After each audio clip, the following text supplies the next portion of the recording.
আসসালামু আলাইকুম গাইস, সবাই কেমন আছেন? আশা করি অনেক ভালো আছেন। আমিও অনেক ভালো আছি। অনেক দিন থেকে আমি আমার নিজের ভিডিও ছাড়ি না, সময় পাই না, হয়তো কাজের ক্ষেত্রে ব্যস্ত থাকি।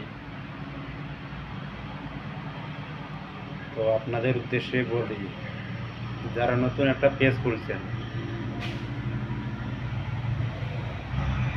আপনি বড় ইউজারের পিছে পিছে ঘুরবেন, ঘুরেন, সমস্যা নেই। আপনার বড় ইউজারের পিছে পিছে ঘুরতেই হবে তা না। আপনি নতুনদের পিছনে ঘুরবেন।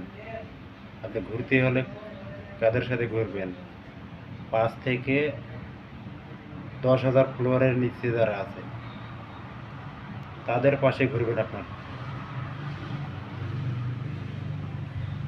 বড় বড় ইউজারের পিছনে ঘুরবেন, কোনোদিনও আপনার সেও রিপ্লাই কমেন্ট করবে না, আপনার পেজে আসবে না।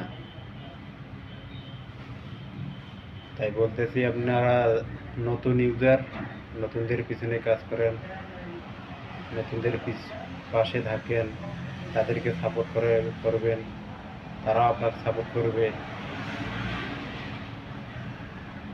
আমি একজন নতুন ইউজার, আমি সবার পাশে থাকি, নতুনদের পাশে সব সময়ের জন্য থাকি, সব সময় তাদেরকে সাপোর্ট করি, ভালোবাসা দেই, কমেন্ট করি, তাদের ভিডিওগুলো দেখি, ভালো লাগলে লাইক কমেন্ট শেয়ার করি, তারা আমার পাশে থাকে। এই জন্য আপনি যে তাদের পাশে থাকবেন না, তারা 5,000 ফলোয়ার, 7,000 ফলোয়ার, তাদের পিছনে আপনি ঘুরবেন না। আপনি বড় ইউজারদের পিছিয়ে ঘুরবেন, 20,000, 50,000, 1 লাখ ফলোয়ার যাদের, তাদের পিছে পিছে ঘুরবেন না, ঘুরে সময় নষ্ট করবেন না। আপনাকে আমি